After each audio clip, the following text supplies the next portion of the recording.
What's poppin', you guys? Welcome back to my YouTube channel. It's YadinaYang with another video. So how are you doing tonight? I hope your night is going well. If not, I hope you get better, or if your day, I hope your day gets better. So today I'm back with another video, and today's topic is things I've learned since I've started living. Yeah, let's get into the video. Number one, sorry, the camera's shaking. Number one is, oh, I'm looking down because I also took notes. Being an observer is the only thing that you're here to do. Ever since I've started living, I've noticed that when I just become an observer instead of becoming like the doer, I guess, life seems to make more sense than reacting. Just because it's easy to react and it's easy to express and it's easy to talk. But what about just, being an observer, the watcher? When you become the watcher, you're more likely to understand things, situation, people, like anything, just because you just stepping aside, like the as like a person who's going to watch a movie, you're more likely to understand why everybody do the things they do. You're more likely not to get mad at people just because you become an observer. That's literally what we're all here to do. We're not here to make things perfect. We're not here to make anything better. Things will always be bad and good.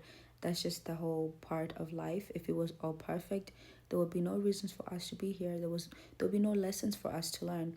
I'm not gonna say like don't help when you can, but if you learn about the art of becoming an observer, you will understand more of what I mean. So that's the first thing I would say the most, that I've learned and practiced. Still practicing. Number two, most things that don't make sense are not meant to make sense in the now.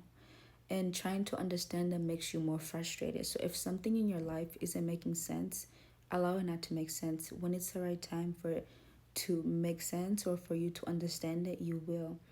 It's so hard sometimes to allow those situations to happen, or to allow that feeling of not knowing, or to be numb, or to not know what you're feeling. It's hard, but at the same time it's actually a time for you to breathe. I don't think we take it as that, because we constantly want to know how we're feeling. We constantly want to be in control. So if something in your life isn't making sense in the moment, allow it to not make sense.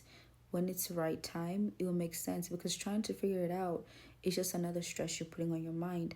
So ever since I've just allowed certain things not to make sense and just sit in that not making sense moment and mindset, it allows me to later on, when it makes sense, be like, oh, like that's why. Okay. And it's like, oh, it's kind of exciting to honestly see what the whole situation was, why it wasn't even making sense.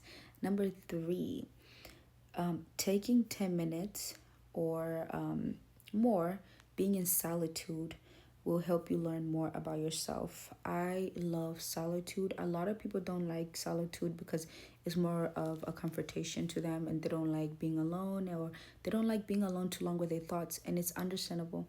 But I so hardly would wish anybody who's trying to figure out themselves, anybody who's trying to know about other people or understand the situation, being in solitude calms your mind in a sense.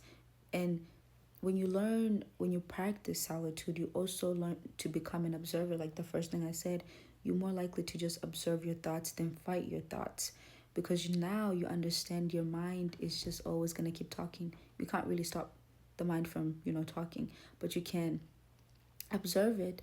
And when you observe it, just looking at it and listening to it, you can question it, and that will make you stop, because it's like, wait, you're actually paying attention to us, you're actually listening to us. Or you stop actually paying attention to the thoughts and they go away. But solitude teaches you so much about yourself. You can question yourself in solitude, you can wander off in solitude, you can learn so much about yourself. So I would highly, highly recommend, even if it's just 5 minutes, just be by yourself, talk to yourself, question yourself, wonder why you do certain things. Solitude is like one of the things I've learned to love so much ever since I started living, and not really just become ever since I started living and not just wander off and just always trying to find something to do just to make the mind hush. Like, just let it be. Solitude is literally the solution for a lot of things. Number four, everyone everyone is just having a different experience, either at the same time or a different time. I say that only because, like, I'm always keep going back to the first one. When you become an observer, you learn to not see people apart from you. You see people as you, as one, even the evil ones.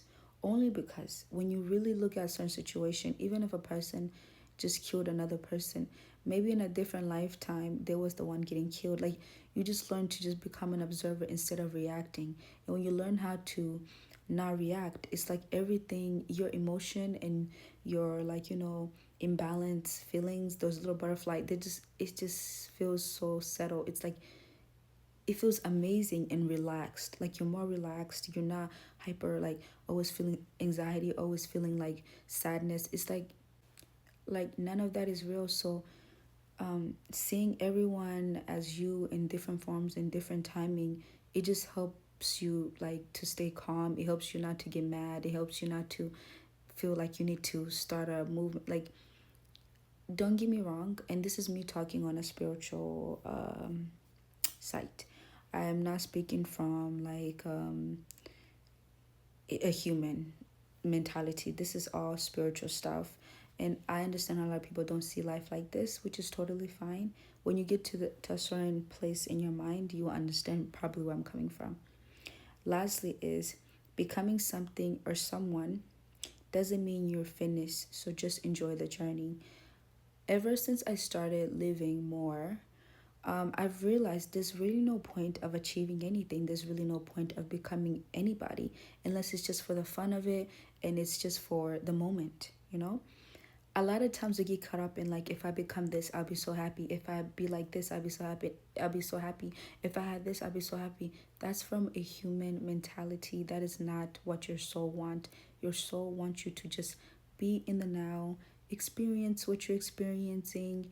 Um, just become a watcher, just become an observer, because it's easy to get deep into what you're going through, and then when you get deep into what you're going through, you kind of lose yourself, because now you're not connected with your soul.